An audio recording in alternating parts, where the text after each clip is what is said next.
The Cavalcade of America, presented by DuPont.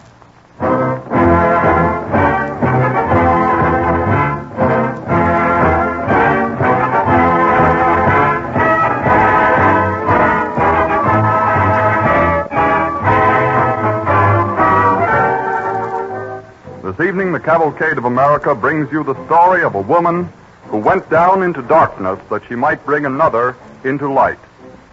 Sullivan Macy takes rank among the foremost educators, but her work was a labor of love, and she found her reward in aiding her beloved pupil, Helen Keller, who knew her only as teacher.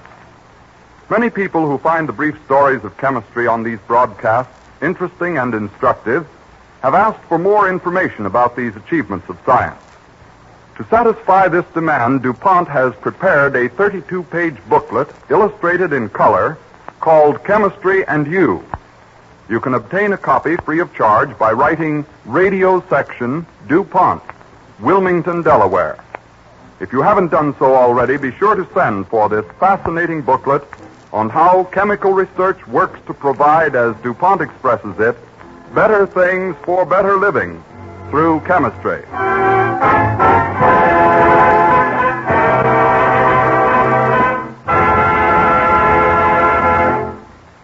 As an overture, Don Voorhees and the DuPont Cavalcade Orchestra play The Song Is You from Jerome Kern's operetta, Music in the Air.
The DuPont Cavalcade moves forward.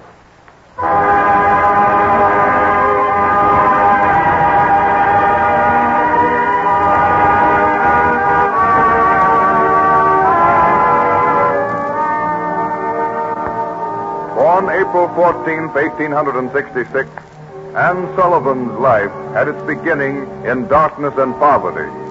Blind and abandoned, She was for several years a public charge in an institute at Tewksbury, Massachusetts. Conditions there were hard, particularly for a child. Finally, an investigation was ordered by Dr. Samuel Gridley Howell, chairman of the Board of Public Charities. And as our story opens, a committee is expected to visit the almshouse. Young Annie Sullivan, tremendously excited, stumbles blindly about on the heels of Maggie Hogan, who is in charge of the ward. Susan, I've told you all I know, Annie. Now leave off asking and let me get something done. But are you sure, Maggie, that today's the day? Today's the day, and Frank B. Sanborn's the man who's coming. And if there's a person under the stars that can help you, Annie, he's the one. You think he could really get me out of here? He could that if he tried. Yes, but where'd I go? I can't go back to the Sullivans, Maggie. They'd only send me back here again. I can't work being blind. Can't read or do sums. There's schools where folks like you can learn to read. And Mr. Sanborn knows all about them. He's on one of them board things. You mean you can learn to read and things without seeing? That's what I'm telling you. And if you can let this Mr. Sanborn know how much you want to learn, too, maybe he'll do something for you. Don't be telling Annie that, Maggie. I'll tell you. They'll never let Annie out of this place. Ain't I been trying to get out for years and years, and they won't let me out. They don't let our kind out, ever. I ain't your kind, Tilly. Am I, Maggie? No, Annie's different. If she can just get to Mr. Sanborn. Don't be a loon, Annie. You couldn't do nothing if they was here right now. She could tell him right out that she wanted to get away from here, that she wanted to learn so she could understand things. Would I dare? Sure you dare, ain't you Irish? Oh, bless me. If they ain't here now, Annie, it's the committee, the visiting committee. And, yes, Mr. Sanborn's with them. Annie, you've got your chance. She don't dare. And this, gentlemen, is the ward where we care for the young. Maggie, where is he? Where's Mr. Sanborn? He's right there. What a place. This is the worst ward of all. Now, if you come this way, there are the living quarters, and the dining room is to your How's he left. going? They're walking toward the corridor. They'll be gone in a minute. You ain't got the nerve, I told you. They're going toward the dining room, Annie. It's your chance. Take it, girl. Run after them. Do anything. Only make him hear you. I got to do it. I got to do it. Maggie, I can't stay here in this place in the dark all my life. I got to do it. Well, hurry. Mr. Sanborn! Mr. Sanborn! Oh! Mr. Sanborn! If you go through this door, we'll visit the other... Mr. Sanborn! That girl is calling my name. Mr. Sanborn! Here I am, my girl. What do you want? I want to talk to Mr. Sanborn. Well, come over here and talk. What ails you? Come on. I don't know where you are. I can't see. She's blind, Mr. Sanborn. But I just got to talk to you. Well, now, what do you want to say to me, little girl? Mr. Sanborn, I want... Please, I want to go to school.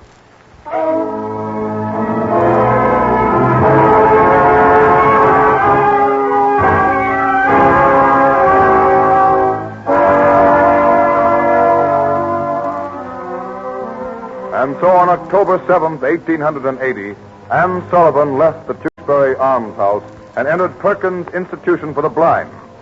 She was 14 years old, an unkempt, excitable girl with no education, but eager to learn. She learned quickly.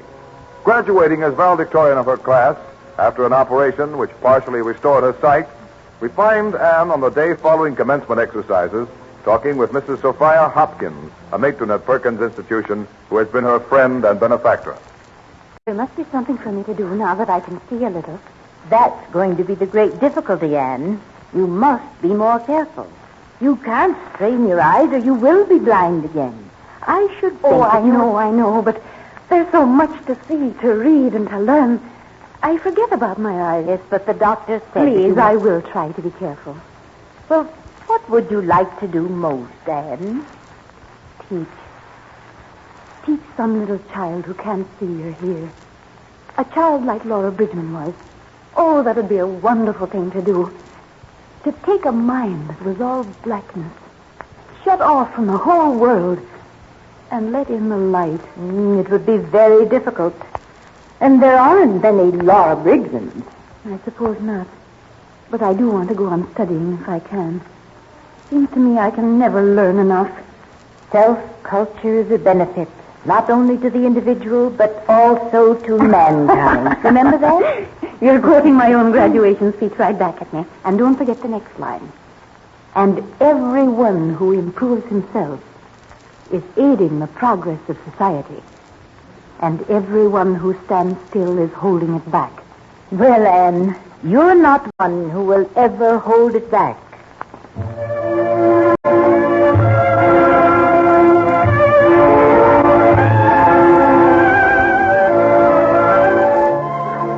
Opportunity came to Anne Sullivan almost immediately. From the town of Tuscumbia, the Marshal of North Alabama and his wife had appealed to Dr. Alexander Graham Bell for a teacher for their 7-year-old daughter who had been blind and deaf since a severe illness when she was 19 months old. Dr. Bell, who was interested in methods of teaching the deaf, referred them to Perkins Institution. To his interest, Anne, after special preparation, was permitted to attempt the task. On March 3rd of the year 1887, she arrives at the Tuscumbia station. Are you Miss Sullivan? Yes. The carriage is right over there. And we've been meeting every train for 2 days. Oh, I'm so sorry. My tickets were all mixed up and the trains were late, and I had to change half a dozen times. I was desperate. My wife's been so anxious to see you. Oh, this is Miss Sullivan, dear. Oh, Miss Sullivan, I just had to come down to meet you. I wanted to talk to you before you saw my little girl. I'm so glad you did. Did you have a bad trip? Oh, yes. I had another operation on my eyes just a few days before I left Boston. Oh. The smoke and dust have inflamed them a great deal. Get in here, won't you? Yeah, I'll put your bags in, miss. You should be more careful. I know I should. You see, I was blind for a long time, and if I lost my sight again, I believe I would die. We're ready, James. All right. Get up, Sally. Come on, get along. Get it. I wanted to talk to you. Prepare you for meeting my little girl. You know all about her, of course. Only what you've written. She hasn't been able to see or hear since she was 19 months old. That's almost 6 years ago. I wouldn't believe it at first. I thought it was just the result of the fever. But we've taken it to all the good doctors, and they say there's no hope. I'm so sorry. But they think she can be taught, that she can be made to understand. Oh, I'm sure that she can. Now she's just like some little wild animal, all shut up within herself and frantic. Is she well? Oh, yes, she's extremely well. I've tried not to make her keep quiet, but to let her move and exercise. Well, she has been hard to handle. You see, she's so strong. Well, I'm glad of that. She'll need her strength. But I think I ought to tell you now, she doesn't know what discipline is. She does just as she pleases, and when she's refused anything, she fights. She won't sit at the table and just feels her way around and grabs food off the plate. Sometimes she won't even be washed or dressed. Well, does she communicate with you at all? She has a few signs. We don't know how much she understands. But I'm sure she has a good mind if only we could reach it. Promise me you will try. Try very hard. Think of my poor baby. Living in that silence, in the dark. Not even able to ask for help. It's too terrible. That's our house, Miss Sullivan. There she is in the doorway. There's been so much excitement about your coming. She's felt it. She's been simply wild for 2 days. Oh, my dear, look at her. She's all dirty again. Just look at her pinafore and her hair. It doesn't matter. Yes. Let me help you out of the buggy, Miss Sullivan. Thank you. She's coming down the walk. You know, she always knows when I go away and when I return. Will she let me touch her? I don't think so. She doesn't like to be petted. Look at her face. She knows something unusual is happening. That's the only sound she makes. Please, will you let me go to her first, alone? Helen. Helen. Helen Keller, you don't know it yet, but this is your teacher.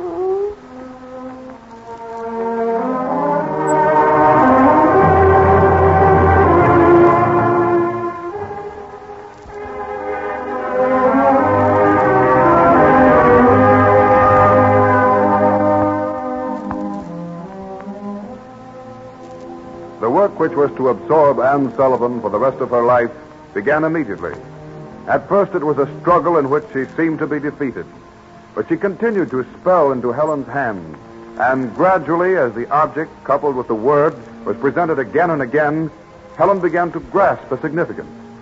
And then came the historic day when the two of them came rushing toward the house from the old pump and found Helen's father. They were both half hysterical with joy. Captain Keller, it's happened. It's happened. Sullivan, what's the matter? Are you ill? Is Helen? No, we're not ill, but it's happened. It's happened at last. What's happened? Helen understands. Understand? Yes, look at her. Look at her. Did you ever see such joy, such wonder on each woman's face? Oh, we can go ahead now. We can do anything. Well, I don't know what you mean. What has happened, Miss Sullivan? I'm so sorry to be emotional, but it was a surprise. What? Well, you see, it was this way, Captain Keller. Ever since I've been here, I've been trying to make Helen understand that everything has a name. I've spelled it out over and over into her hand. Yes. I was spelling the word water. I've told it to her before when she washed, and just now she was holding her cup and I was pumping for her. I spelled it once more. And just as the cold water rushed into her cup, she seemed to grasp the idea, and her face lighted up and she spelled it over and over again. But that doesn't Oh, mean... it does. I know it does. She sat down on the ground and began patting things and asking me what they were by touching them and stroking my arm, and I spelled them all into her hand. Well, you could tell by the way she looked that she understood. She's learned at least 20 new words. She's sitting there now, spelling them to herself, and so happy. Miss Sullivan, I hope you're right. Oh, of course I'm right. Captain Keller, Helen understands the meaning of language. She can't hear with her ears, but her mind isn't deaf anymore. She isn't shut off any longer. She can learn anything in the world.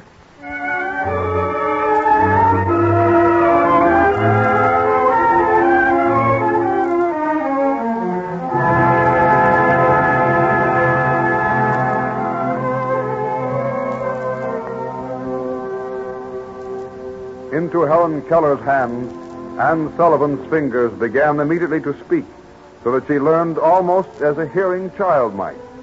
In a few years, she was ready for organized lessons. By that time, the world had heard and marveled. Helen and Anne went north to Boston, and Helen became a student at Perkins Institution, with Anne as her special teacher. This was followed by a period at a special school for the deaf in New York, in an effort to develop Helen's voice.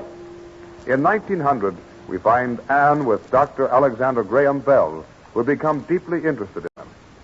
And how is the work going, Anne? Very well. It's an excellent school. Helen's happy here. But I am afraid we shall never be able to make her voice a natural one. She will probably be able to utter only unintelligible sounds. Well, Anne, you've already accomplished miracles. She had attempted to speak even before she came here, hadn't she? Oh, yes. And the time we spent on it wasn't wasted because it has given her another method of communication.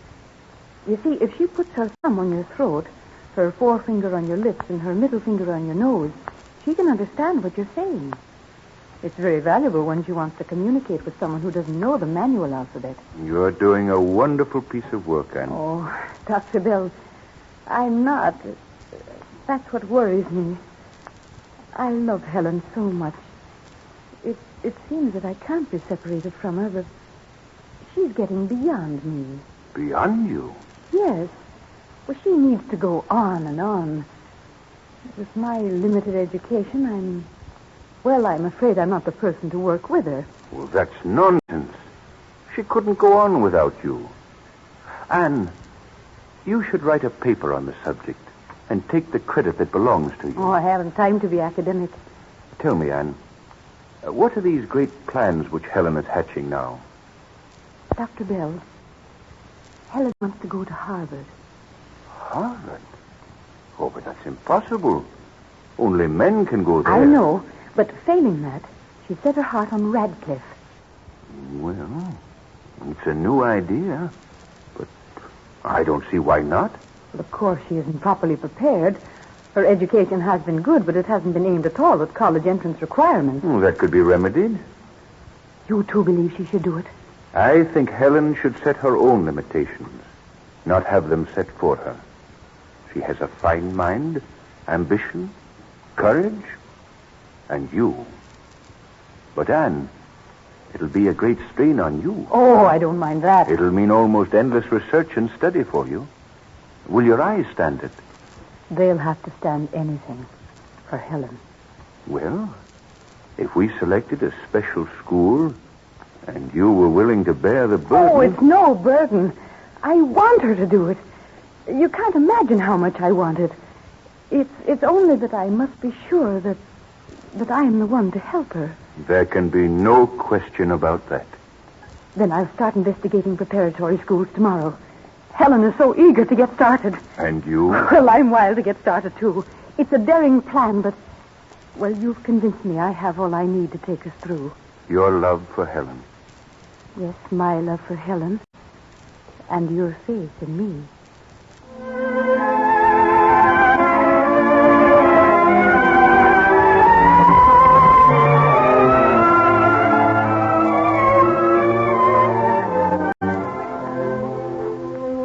So through the next 8 years, Anne, with her eyesight growing dimmer and dimmer, read volume after volume. In 1904, Helen graduated with honors from Radcliffe, and she and her teacher were ready to begin their life work. In spite of her marriage to John Macy, the brilliant author and critic, Anne refused to leave Helen. Lecturing, lending their influence to the cause of the handicapped, the two women traveled throughout the country. Their efforts raised the sum which made possible the beginning of the work of the American Foundation for the Blind, whose activities are now conducted on a nationwide scale. It was only when her health broke completely that Anne Sullivan finally yielded to the necessity for a quieter life.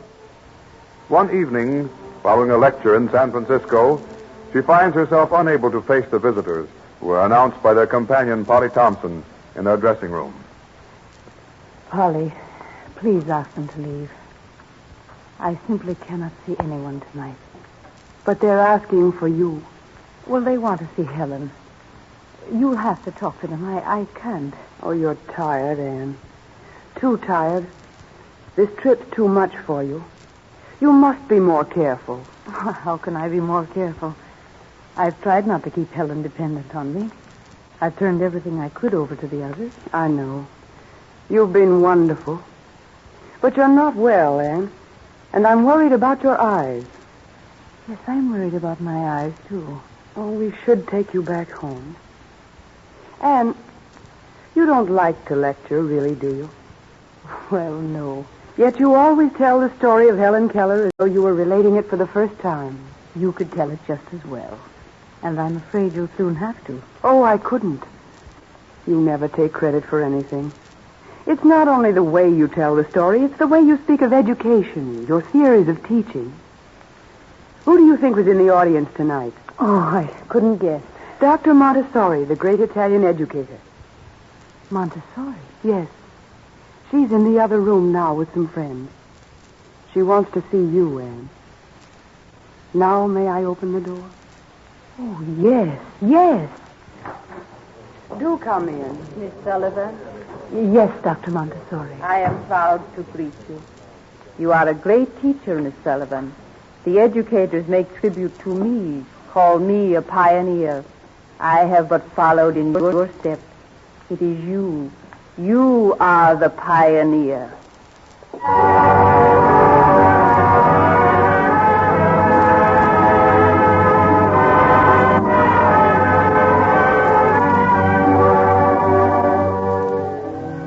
Mrs. Macy died in October 1936 at the age of 70 in her home in Forest Hills, Long Island. Her sight was gone, and she was in pain during most of her last years. But her spirit was indomitable, her courage as great as the day she left Tewksbury Asylum. She had in truth laid down her life for a friend, and she was richly rewarded in that friend was Helen Keller. Miss Keller observes March 3rd, the day in 1887 when she met her beloved teacher, as her sole birthday. With her, DuPont salutes Anne Sullivan Macy as one of the heroic figures in the Cavalcade of America.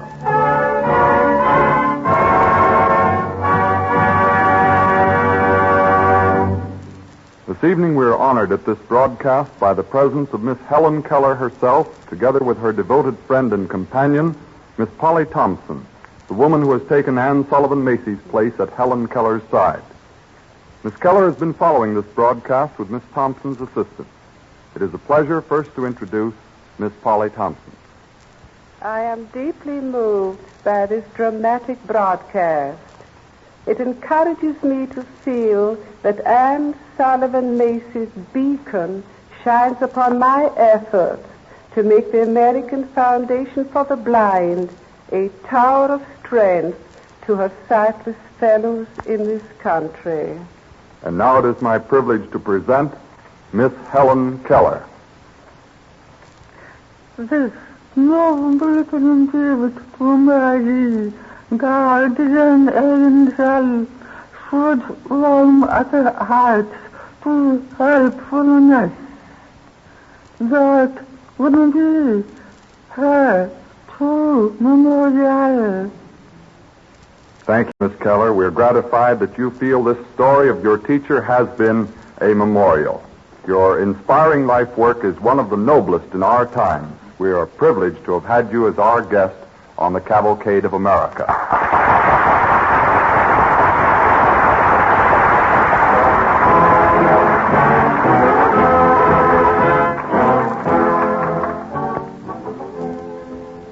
The other day, on a visit to the DuPont Company's Central Experimental Laboratories at Wilmington, the chemist guiding me said, "Here's the room where we do our microanalysis." Well, that word had me stopped for a while. But here's how he explained it. Analysis means to separate anything into all its parts. And micro means small. Microanalysis simply means doing the separating job in a very small way, using extremely small amounts of material. And when I say small, I mean tiny. This chemist showed me a sample as small as 5 milligrams, or 1/5,000th part of an ounce. It looked like a few specks of dust. I asked him, how in the world can you measure such a tiny quantity? He showed me a most delicate balance or weighing machine so finely adjusted that it can accurately measure 1/1,000,000th of a gram. It was enclosed in a glass case and balanced on a knife edge of agate. The reading had to be done through a powerful magnifying glass. Nobody slams any doors in that room because vibration is a constant worry to the chemist using such a delicate instrument. As a precaution, he has the case on a heavy lead plate, 1 inch thick, with the lead plate resting on a sponge rubber cushion, and the cushion in turn set on a stone slab. In spite of all this care, he had some trouble last summer with vibration that shook the scales. After searching high and low for days, he finally discovered the trouble in another room across the hallway of the building. Someone was running a defective ventilating fan. The fine scales are important, but a lot depends on how the material is handled, too. By using heat, the sample is broken down into its chemical ingredients, which are collected in glass tubes and carefully weighed. Before weighing, the chemist must first wipe the tubes with painstaking care, without touching them with his hands, because moisture or grease from his fingers would make the tubes weigh heavy on this delicate balance. Finally, when he's done his figuring, way out to 6 decimal places, he knows almost to an atom, that tiniest unit of matter, what the material contains. And it's vitally important that the research chemist should know exactly what he has in his test tube at every stage of his experiment. This method of analysis permits the study of very small amounts of material, and it's quick. Such infinite care and research helps make it possible for DuPont chemists to improve existing products and create entirely new ones, thus fulfilling their pledge, better things for better living through chemistry.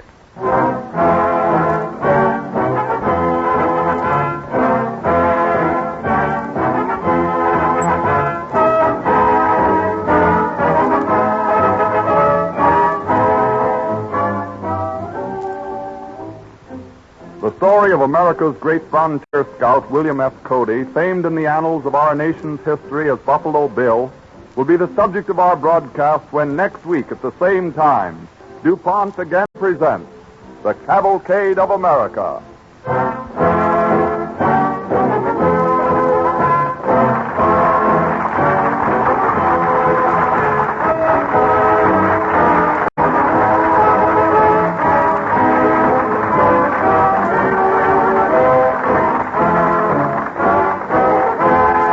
This is the Columbia Broadcasting System.